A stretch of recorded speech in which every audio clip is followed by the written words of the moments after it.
보겠습니다. 오늘 말씀은 다니엘서 7장 말씀입니다. 다니엘서 7장, 우리 7장 가운데서 9절부터 14절까지 함께 보겠습니다.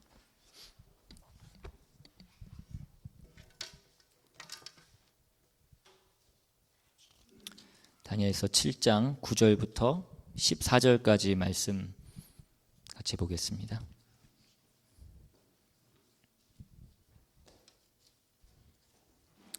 찾으셨으면 한 절씩 교독해서 있습니다. 제가 먼저 읽겠습니다.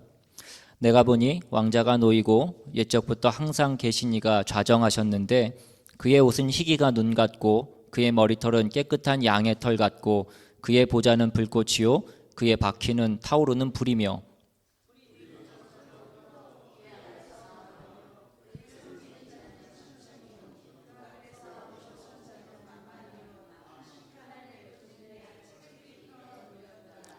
그때에 내가 작은 뿔이 말하는 큰 목소리로 말미암아 주목하여 보는 사이에 짐승이 죽임을 당하고 그의 시체가 상한 바 되어 타오르는 불에 던져졌으며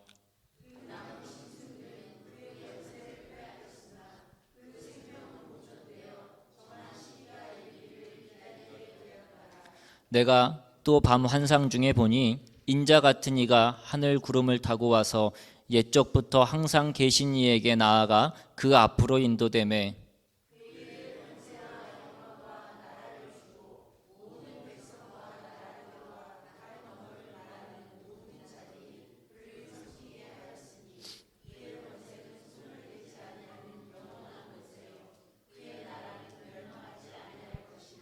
아멘. 기도하겠습니다. 하나님 감사합니다. 이 시간 우리 가운데 그 주님의 말씀이 온전히 선포되게 주님 도와주셔서 그 말씀이 우리의 힘이 되게 주님 도와주시옵시고 그 말씀이 우리 삶의 등불이 될 수 있도록 주님 역사하여 주시옵소서. 악한 것 틈타지 않게 주님 도와주시옵시고 예배 시종을 온전히 주님께 부탁드리오며 모든 말씀 우리 주 예수 그리스도 이름으로 기도드리옵나이다. 아멘. 제가 초등학교 5학년 때인 걸로 기억하는데 초등학교 5학년 때 처음 혼자 버스를 타고 심부름을 갔던 적이 있습니다. 지금도 그 역 이름이 그 정거장 이름을 기억하고 있는데 구분다리 역이라는 곳에 가서 거기 내려서 뭘 받아갖고 오라는 그런 심부름이었습니다. 근데 그때는 지금도 조금 그렇지만 그때는 제가 조금 더 어리버리해가지고 그때는 버스 타도 그 버스 안내 방송이 잘 안 나올 때였기 때문에 버스를 타면 기사 아저씨나 다른 사람들한테 물어봐서 내렸어야 되는데 어린 마음에 물어보는 게 너무 싫은 거예요. 그래서 구분다리 역이라고 했으니까 창밖을 잘 보고 있다가 다리가 보이면 그게 구분다리 역이겠지 하고 창문 밖만 열심히 바라보고 있었습니다.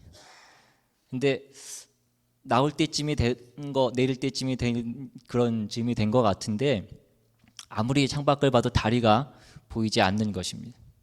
나중에 알고 보니까 그 정거장이 다리가 있어서 구분다리 역이 아니라 옛날 그 동네 이름이 그 곡교리 구분다리였던 것입니다. 옛날에는 그런 다리가 있었는지 모르겠는데 지금은 이제 그런 다리가 없고 그냥 예전 동네 이름을 따서 구분다리역이라고 그렇게 했던 것이었죠. 아무리 창문 밖을 내다봐도 다리가 보이지 않으니까 내릴 수 있는 방법이 없었습니다. 주위를 둘러보니까 다른 사람들은 다 편안하게 버스를 타고 가고 있었는데 저는 마음이 점점 초조해지기 시작했습니다. 저 사람들은 어떻게 저렇게 편안하게 앉아서 버스를 타고 가고 있을까? 어떤 사람은 거기 앉아서 책을 보는 사람도 있고 어떤 사람은 편안하게 졸고 있는 사람도 있었습니다. 그런데 저는 편안하기는커녕 이제 슬슬 겁이 나기 시작했습니다. 그런데 제가 보기에도 이렇게 불안해 보였든지 불안한 모습으로 여기저기 두리번 하고 있으니까 한 아주머니가 저에게 어디까지 가냐라고 그렇게 물어보시는 겁니다. 그래서 9분 다리 역에서 제가 내려야 된다라고 그렇게 얘기를 하니까 그분이 저에게 굉장히 훌륭한 일을 해주셨습니다.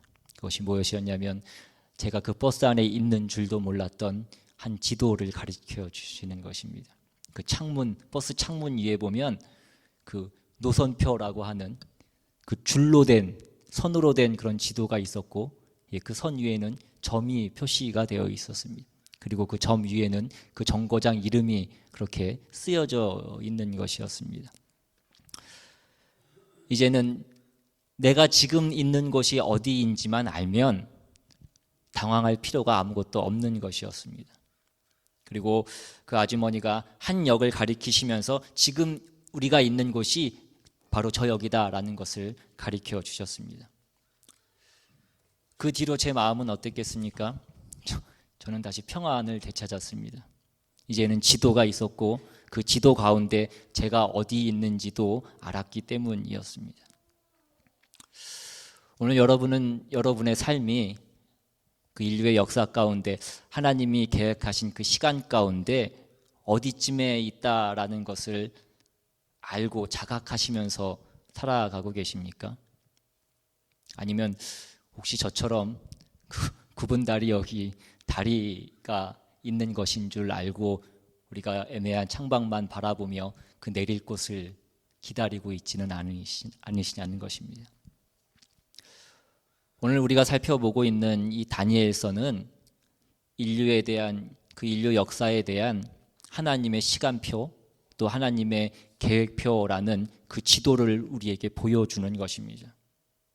우리는 그 지도를 통해서 우리가 지금 어디에 있고 또 어디를 향해서 가는지를 우리는 알아야 되는 것입니다. 우리가 그 지도를 바로 볼 수 있다면 우리가 어떤 상황 가운데 있든지 간에 우리가 불안하거나 우리가 초조해하는 것이 아니라 평안 가운데 거할 수 있게 된다라는 것입니다. 우리는 다니엘서 2장에서도 그 느부갓네살의 꿈을 통해서 하나님이 보여주신 그 연대표를 살펴봤습니다.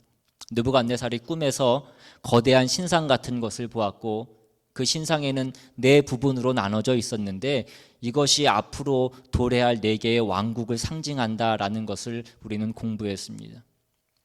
오늘 본문 다니엘서 7장은 다니엘이 꿈을 꾸면서 보았던 그 환상을 기록한 내용인데 2장에서 보았던 그 느부갓네살의 그 꿈의 내용과 굉장히 비슷한 것을 우리는 보게 됩니다. 느부갓네살의 그 꿈에는 네 부분으로 나누어진 그 신상이 등장했다면 오늘 다니엘이 본 이 환상에는 네 종류의 짐승이 등장합니다. 그 짐승들이 무엇이었겠습니까? 오늘 본문 17절에 보시면 그 17절이 그 환상에 대한 해석에 대한 부분인데 그 17절에 보시면 세상에 일어날 네 왕이라고 그렇게 얘기합니다. 그 네 짐승이 앞으로 세상에 일어날 네 왕을 의미한다라고 그렇게 말씀합니다. 그런데 이것이 단순한 네 명의 왕이 아니라 네 나라를 또한 의미하는 것입니다. 23절 말씀에 보시면 넷째 짐승은 곧 땅의 넷째 나라다라고 그렇게 말씀한 것을 보아도 우리는 그것이 단순히 왕이 아니라 한 나라를 상징한다는 것을 우리는 알 수 있습니다. 그런데 이 2장과 7장의 내용이 굉장히 유사한 내용을 다루고 있지만 또한 다른 것이 있습니다. 그것이 무엇이었냐면 그 계시를 준 하나님의 목적이 다르고 그 관점이 다른 것입니다. 2장에서 그 느부갓네살에게 보여줬던 그 꿈은 하나님께서 이 세상의 주관자가 누구인가를 그 느부갓네살에게 알려주셨던 하나님의 계시였습니다. 그랬다면 오늘 본문은 다니엘이 하나님의 종으로서 이 세상을 향한 하나님의 그 계획, 하나님의 그 계시를 보여주시는 것입니다. 그래서 2장에서의 그 신상의 네 부분이 오늘은 네 가지 짐승으로 그렇게 바뀌어져 있습니다. 막강한 힘을 행사했던 그 제국이나 그 제국의 열 왕들이 사람들에게는 그것이 두려움의 대상이었지만 하나님이 보시기에는 그 힘으로 상징되는 그 세상의 왕국은 짐승의 이미지 밖으로는 보이지 않는다는 것입니다. 사람은 힘을 자랑하려고 살지만 사람들이 자랑하는 그 힘은 하나님이 보실 때에는 짐승의 몸짓에 불과하다라는 것입니다. 이것이 이 세상에 대한, 이 세상 역사에 대한 하나님의 관점과 사람의 관점이 다른 것입니다. 이제 우리는 먼저 다니엘이 봤던 그 네 짐승으로 상징된 그 네 왕국을 한번 살펴보도록 하겠습니다. 첫 번째 짐승은 4절 말씀에 나옵니다. 4절에 첫째는 사자와 같은데 독수리의 날개가 있더니 내가 보는 중에 그 날개가 뽑혔고 또 땅에서 들려서 사람처럼 두 발로 서게 함을 받았으며 또 사람의 마음을 받았더라. 오늘 다니엘의 환상 가운데 하나님이 주신 그 연대표의 첫 짐승은 독수리의 날개를 가진 사자였습니다. 이것은 바벨론 왕국을 상징하는 것입니다. 우리가 이 장에서도 봤지만 그 느부갓네살이 꾸었던 그 신상 가운데서도 첫 번째 부분이 바로 바벨론 왕국이었고 오늘 다니엘의 환상에서도 마찬가지였습니다. 그런데 오늘 4절 말씀해 보시면 그 독수리의 날개를 가진 사자의 그 날개가 뽑혔다라고 그렇게 되어 있습니다. 이 날개가 뽑혔다라는 것은 우리가 이전에 미리 배웠던 것처럼 그 느부갓네살이 교만 때문에 하나님의 심판을 받고 그가 그 왕위에서 쫓겨나서 미친 사람이 되어서 마치 들짐승처럼 그렇게 들판을 헤맸던 그 사건에 대한 상징적인 묘사인 것으로 그렇게 봅니다. 그리고 그가 사람의 마음을 받았다라는 것은 그가 징계를 받고 난 후에 다시 인간다운 인간이 되었던 것을 말씀하는 것입니다. 그가 제대로 된 인간이 되어서 하나님을 알게 된 것을 묘사하는 것이다 라고 그렇게 얘기합니다. 그리고 두 번째 짐승은 5절에 나옵니다. 또 보니 다른 짐승 곧 둘째는 곰과 같은데 그것이 몸 한쪽을 들었고 그 입에 이 사이에는 새 갈빗대가 물렸는데 그것에게 말하는 자들이 있어 이르기를 일어나서 많은 고기를 먹으라 하였더라. 두 번째 왕국은 곰으로 묘사되는 왕국입니다. 사자와 같은 위험은 없지만 잔혹하기는 마찬가지입니다. 이 두 번째 왕국은 메대와 바사 제국을 상징하는 것입니다. 이 메대와 바사는 그 바벨론 왕국을 한 달도 안 돼서 점령할 정도로 굉장히 강력한 왕국이었습니다. 여기서 몸 한쪽을 들었다라는 것은 메대와 바사 사이의 불균형을 상징하는 것으로 그렇게 보고 있습니다. 원래 메대와 바사는 두 나라가 연합하여 연합국가로 시작한 나라였는데 결국은 그 바사 페르시아가 그 메대를 흡수 통합해서 페르시아 제국을 이루게 된 것을 얘기한 것이라고 그렇게 학자들은 얘기합니다. 그리고 거기에 보시면 그 입에 이 사이에는 새 갈빗대가 물렸다라고 그렇게 기록되어 있는데 이것은 그 메대 바사 제국이 당시에 알려진 그 왕국, 그 세 개의 왕국을 정복한 것을 의미한다라고 그렇게 얘기합니다. 실제로 역사 가운데 주전 546년에 그 메대 바사 제국이 리비안 왕국을 정복했고 또 539년에는 그 바벨론 왕국을 정복했습니다. 그리고 마지막으로 525년에 우리가 잘 아는 애굽, 그 이집트 왕국을 그들이 정복했습니다. 그러나 그 메대 바사 제국도 다른 왕국들처럼 그들의 그 왕자를 다른 나라에게 내주어야만 됩니다. 다음에 나오는 그 다음의 왕국이 6절에 나옵니다. 그 후에 내가 또 본즉 다른 짐승 곧 표범과 같은 것이 있는데 그 등에는 새의 날개 넷이 있고 그 짐승에게 머리 넷이 있으며 권세를 받았더라. 세 번째 짐승은 표범입니다. 여러분, 표범의 특징이 무엇입니까? 표범의 특징은 빠르다라는 것입니다. 원래도 빠른데 거기에 날개까지 달려있다라고 그렇게 묘사하고 있습니다. 바벨론이나 그 메대 바사 제국에 비해서 세 번째 왕국으로 상징되는 그 알렉산더 대왕이 이끌었던 그 헬라 제국의 특징은 굉장히 속도가 빨랐다라는 것입니다. 실제로 그 알렉산더 대왕은 불과 13년 만에 정강석화와 같이 엄청난 대제국을 이루었습니다. 그러나 그렇게 엄청난 대제국을 이루었던, 전 세계를 지배할 것 같았던 그 헬라 제국도 그 알렉산더가 32살의 나이에 갑자기 병사함으로 인해서 그 나라가 그 알렉산더 밑에 있던 4명의 장수들에 의해서 4개의 나라로 그렇게 분리되어지게 됩니다. 오늘 다니엘이 본 환상대로 머리가 4개가 된 것입니다. 그렇게 헬라 제국도 역사에 큰 발자취를 남겼지만 그 다음에 오는 네 번째 짐승에 비한다면 그 표범은 그냥 한낱 고양이에 불과한 것이었습니다. 네 번째 왕국이 7절과 8절에 묘사되어 있습니다. 내가 밤 환상 가운데에 그 다음에 본 넷째 짐승은 무섭고 놀라우며 또 매우 강하며 또 새로 된 큰 이가 있어서 먹고 부서뜨리고 그 나머지를 발로 밟았으며 이 짐승은 전에 모든 짐승과 다르고 또 10뿔이 있더라.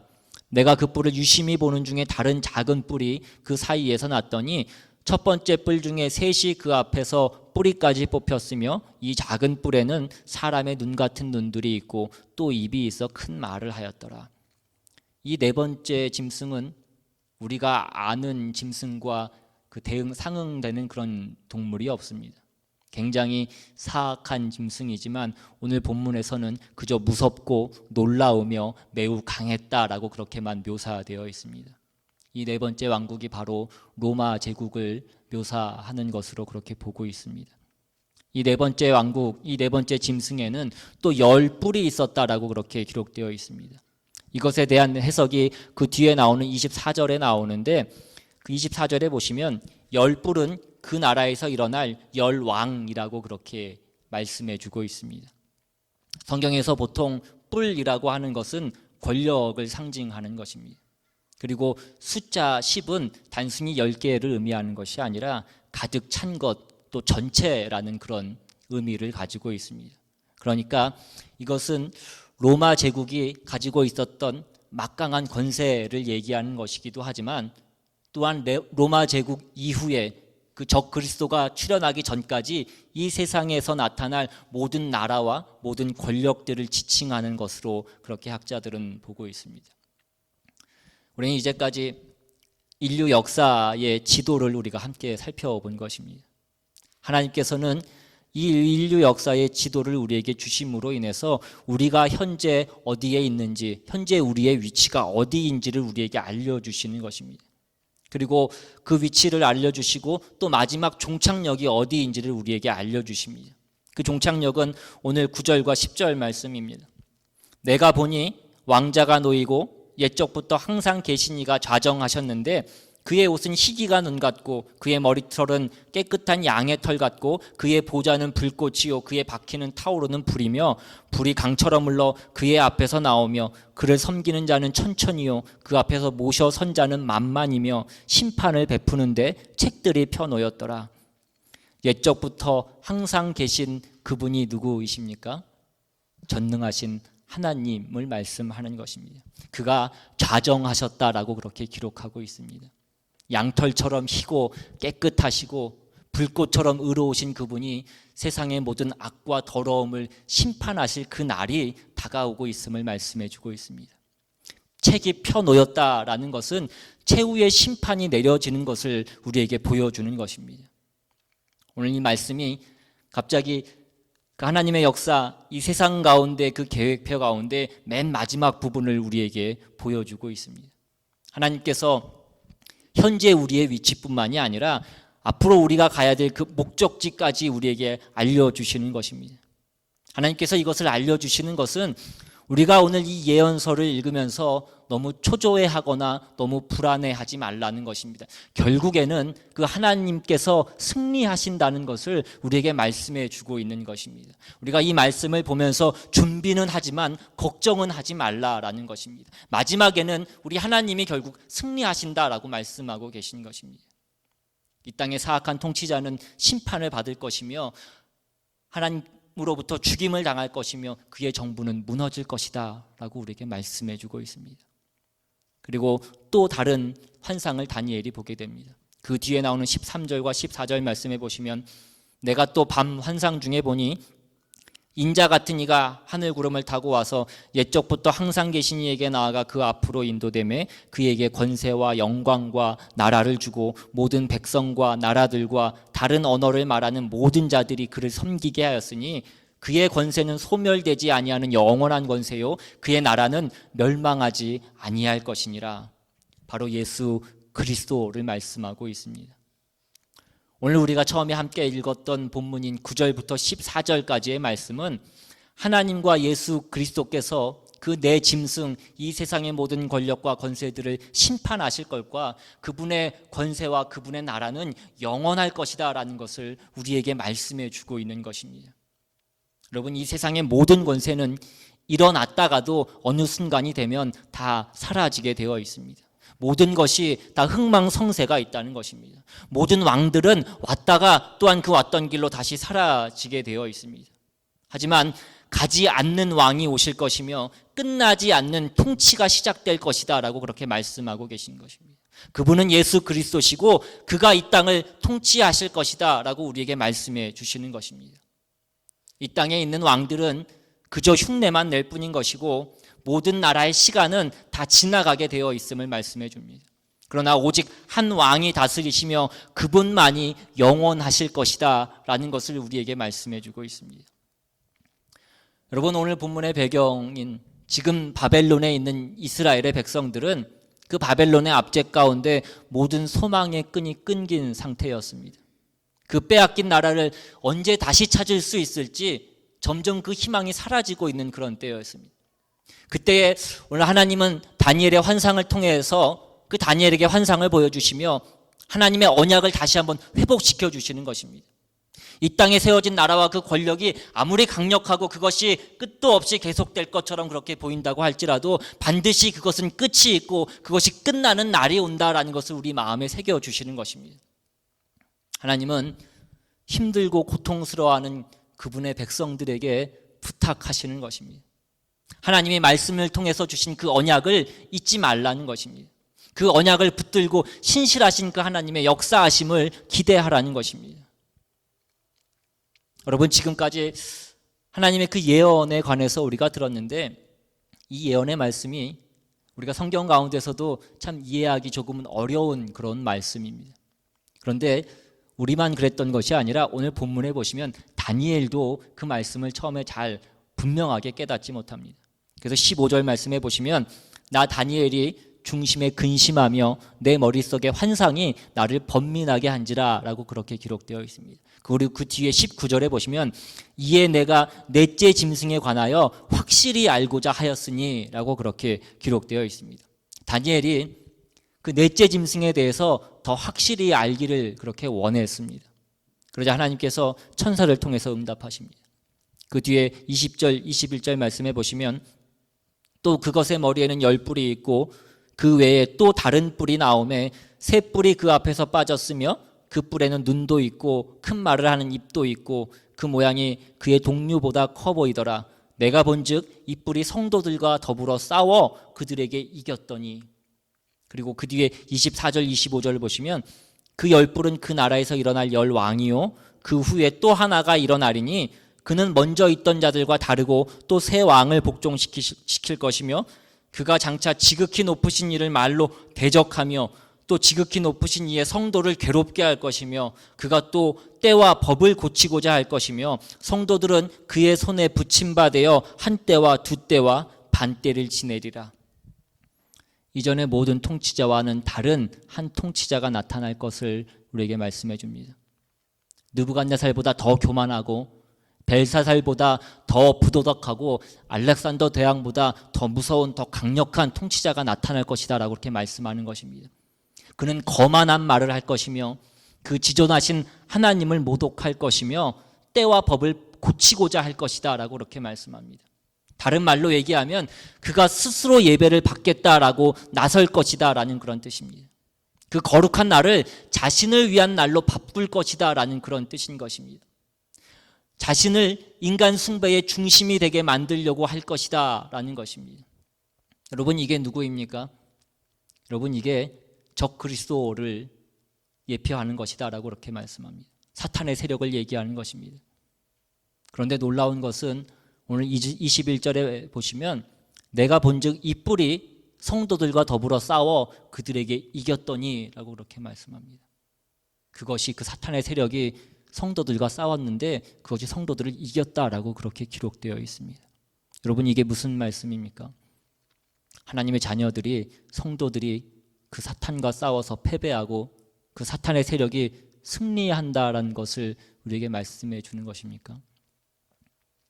오늘 우리가 말씀 가운데 주목해서 봐야 될 부분은 18절 말씀입니다. 18절에 보시면 지극히 높으신 이의 성도들이 나라를 얻으리니 그 누림이 영원하고 영원하고 영원하리라 라고 이렇게 기록되어 있습니다. 하나님은 하나님의 성도들이 하나님의 나라를 얻을 것이다라고 그렇게 분명히 말씀하고 있습니다. 그리고 그 누림이 영원하고 영원하고 영원할 것이다라고 그렇게 말씀하고 있습니다. 그러니까 우리가 앞에서 봤던 그 21절의 말씀은 그 적 그리스도가 그 사단의 세력이 성도들을 이기지만 그것은 영원한 승리가 아니라 한시적인 일시적인 승리뿐이다라는 것을 말씀해 주시는 것입니다. 그러니까 이것은 이 시대를 살아가면서 겪게 될 성도들의 고난을 얘기하는 것입니다. 사도 바울도 이제 갓 믿은 성도들에게 사도행전 14장 22절에 보시면 이렇게 말씀했습니다. 제자들의 마음을 굳게 하여 이 믿음에 머물러 있으라 권하고 또 우리가 하나님의 나라에 들어가려면 많은 환난을 겪어야 할 것이라 하고, 우리가 구원받은 이후에 우리가 믿음으로 살아가는 삶은 영적 전쟁인 것입니다. 사단은 구원받은 그 성도들을 넘어뜨리기 위해서 호시탐탐 그 기회를 엿보고 있다는 것입니다. 사탄의 세력은 하나님의 백성인 그 성도들과 끊임없이 싸움을 걸어온다라는 것입니다. 그리고 그 예언에 따르면 그는 일시적으로 성공한다라고 그렇게 말씀합니다. 그러나 그것은 말씀대로 일시적인 것이고 그것은 한정적인 것이고 짧은 기간 동안뿐인 것을 우리에게 말씀해 주고 있습니다. 오늘 성경은 그것이 한때와 두때와 반때 동안만이다라고 그렇게 말씀해 주고 있습니다. 그리고 하나님께서는 또다시 그 이야기의 그 역사의 끝을 우리에게 알려주십니다. 26절부터 28절까지 말씀해 보시면, 그러나 심판이 시작되면 그는 권세를 빼앗기고 완전히 멸망할 것이요 나라와 권세와 온 천하 나라들의 위세가 지극히 높으신 이의 거룩한 백성에게 붙임받으리니 그의 나라는 영원한 나라이라 모든 권세에 있는 자들이 다 그를 섬기며 복종하리라. 이제 다니엘은 최후 승리의 소식을 듣게 되는 것입니다. 이것이 모든 일의 끝이라는 그 말씀을 듣는 것입니다. 그리고 그 이후에 다른 일들은 더 이상 일어나지 않는다라는 것입니다. 모든 고통과 질병도 끝이 나는 것이고 지진과 기아도 끝이 나는 것이고 마귀의 공격과 마귀의 하나님에 대한 불순종도 끝이 나게 된다는 것입니다. 그들은 결박되어서 그 불못에 던져질 것이며 하나님의 나라가 그 새 왕국이 시작될 것입니다. 그때에 하나님의 백성들에게 약속하신 그 약속이 성취될 것이며, 그때가 되면 마침내 이사야가 얘기했던 것처럼 사자와 어린 양이 함께 뛰어놀게 될 것입니다. 이 땅이 마침내 그 안도의 한숨을 쉬게 될 것이며 우리는 그 하나님이 주시는 평안을 누리게 될 것입니다. 여러분, 이 세상의 역사의 절정은 사단의 승리가 아니고 성도가 누릴 승리라는 것입니다. 어쩌면 때로는 악이 승리하는 것처럼 보이고 사단이 하나님의 교회를 이기는 것처럼 보일 때가 있을 수도 있습니다. 마치 하나님이 안 계시는 것처럼 모든 악한 세력들이 이 세상 가운데 날뛰는 것을 우리는 보게 될 수도 있습니다. 그러나 그것은 잠시 동안만이며 결국 악의 권세는 꺾일 것이고 그리스도께서 호련히 하늘로부터 재림하실 것이다 라고 오늘 성경은 우리에게 말씀해 주시는 것입니다. 여러분, 악이 온 세상을 장악하고 있는 것처럼 보일 때도 하나님께서는 여전히 이 세상을 다스리고 계시다라는 것을 기억하실 수 있기를 바랍니다. 무섭고 두려운 그 적그리스도의 그 사단의 세력의 압력과 그 핍박과 행포 가운데서도 그 모든 것들이 사실은 하나님께서 미리 예고하신 대로 이루어지고 있을 뿐인 것을 잊지 마시기 바랍니다. 그때도 전능하신 하나님께서는 이 세상을 다스리고 계시다라는 것입니다. 그리고 마지막으로 두 가지만을 말씀드리면서 오늘 말씀을 마치고자 합니다. 첫 번째는 우리가 준비는 하지만 불안해하지는 말라라는 것입니다. 제가 어렸을 때 그 버스 안에서 있었을 때 저는 평안하지 않았습니다. 남들은 다 평안함에도 불구하고 저는 평안할 수가 없었습니다. 제가 그 사람들과 다른 것이 무엇이었습니까? 그들은 지도를 볼 수 있었고 지도를 읽을 줄 알았고 저는 그 지도가 있는 줄도 모르고 있었기 때문이었던 것입니다. 그래서 그들은 평안할 수 있었고 저는 평안할 수 없었다라는 것입니다. 여러분, 우리에게는 지도가 있고 하나님께서 말씀이라는 그 지도를 우리에게 주셨고 우리가 그 지도를 볼 줄 안다면 우리는 평안할 수 있다라는 것입니다. 그리고 두 번째는 담대하시라는 것입니다. 여러분, 용기를 가지십시오. 우리는 이 세상 역사의 끝을 이미 알고 있는 것입니다. 하나님은 우리에게 그 영원한 하나님의 나라를 영원히 누리게 하실 것이다 라고 우리에게 말씀해 주고 있습니다. 물론 이 땅 가운데 환란이 있을 것입니다. 예수님께서도 이 세상에서는 환난을 당하리라라고 우리에게 말씀해 주셨습니다. 하지만 그가 세상을 이겼으니 담대하라라고 또한 우리에게 말씀해 주고 계십니다. 여러분, 우리는 고난의 때에 하나님의 약속을 붙잡아야 됩니다. 언제 어디서나 영원한 그 그리스도의 나라를 소망할 수 있어야 됩니다. 결국 우리의 소망은 예수 그리스도밖에 없음을 우리가 기억해야 된다는 것입니다. 이 세상의 교회가 아무리 타락했다고 할지라도 예수님이 머리 되시는 그 교회만이 이 세상의 희망인 것을 우리가 잊지 말아야 될 줄로 믿습니다. 여러분, 우리는 평안할 수 있습니다. 하나님이 이 말씀을 주시는 것은 우리가 불안해하거나 우리가 초조해하라고 이 말씀을 주시는 것이 아니라 우리가 이 말씀 가운데 평안을 누리라고 우리에게 이 말씀을 주시는 것입니다. 물론 우리가 그 마지막을 준비는 해야 됩니다. 우리는 예수님이 언제 오실지 정확한 때는 알지 못하기 때문입니다. 그러나 확실한 것은 그가 언제든 오실 수 있고 또한 반드시 오신다라는 것입니다. 여러분, 시간이 마지막을 향해서 가고 있습니다. 어쩌면 지금 우리가 있는 이 시간은 우리가 운동 경기로 치면, 농구 경기로 치면 마지막 4쿼터 정도에 해당될 수도 있습니다. 우리가 야구로 치면 8회나 9회 정도 돼 있는 걸 수도 있습니다. 우리가 비행기를 타고 있는 것이라면 좌석을 똑바로 세우고 안전벨트를 다시 매라는 그 방송을 듣는 것일 수도 있습니다. 우리가 그 방송을 듣게 되면 우리는 무엇을 알 수 있습니까? 비행기가 곧 착륙할 것이라는 것을 우리는 알 수 있다는 것입니다. 비행기가 하강하는 것을 우리가 느낄 수 있게 되는 것입니다. 여러분, 오늘 우리의 삶 가운데 어떤 사건이 일어난다고 해서 너무 놀라지 마시기 바랍니다. 오늘날 이 땅의 그 신문의 기사가 성경의 예언처럼 익히기 시작한다면 그 끝이 가까워졌다라는 것을 우리가 알 수 있는 것입니다. 오늘 7장의 마지막 절인 28절에 보시면 그 말이 이에 그친지라 나 다니엘은 중심에 번민하였으며 내 얼굴빛이 변하였으나 내가 이 일을 마음에 간직하였느니라. 다니엘이 하나님이 보여주신 그 엄청난 환상과 그 계시를 통해서 너무나 충격을 받고 번민에 빠졌습니다. 그러나 중요한 것은 다니엘이 그 일을 그렇게 본 것을 그의 마음에 간직했다라는 것입니다. 여러분, 이것이 오늘 우리가 우리의 삶 가운데 가져야 될 자세인 것입니다. 우리는 세상, 나라와 인류의 역사가 어떻게 전개될 것인지를 오늘 말씀을 통해서 본 것입니다. 그리고 마지막 때에 그 적 그리스도가 나타나서 성도를 미혹하며 핍박할 것을 보았습니다. 하나님께서 우리에게 이것을 보여주신 그 이유가 무엇이냐는 것입니다. 정신 차리고 잘 준비하라는 것입니다. 그러나 준비는 하되 두려워하지는 말라라는 것입니다. 담대하라는 것입니다. 오늘 우리가 이 말씀을 명심하고 우리가 그 주님 오실 때까지 무슨 일이 있어도 우리의 믿음을, 우리의 신앙을 굳건히 지키며 주님과 함께 승리하고 주님이 주시는 그 영원한 나라를 우리가 영원히 누리는 저와 여러분 다 되시기를 주님의 이름으로 축원합니다. 이 시간 함께 찬양하고 또 받은 말씀 생각하시면서 함께 기도하며 나아갑니다. 우리는 주의 백성이오니 주의 그 큰 이름 선포합니다. 이곳 어두운 세상에 주님께서 우리를 빛으로 부르셨다라고 말씀합니다. 우리가 어디에 있든지 간에 우리가 누구인지를 늘 기억하고 우리가 해야 될 일이 그 무엇인지를, 우리가 어느 자리에 있고 우리가 어디를 향해서 가고 있는지 늘 명심하고 우리가 살아갈 수 있기를 바랍니다.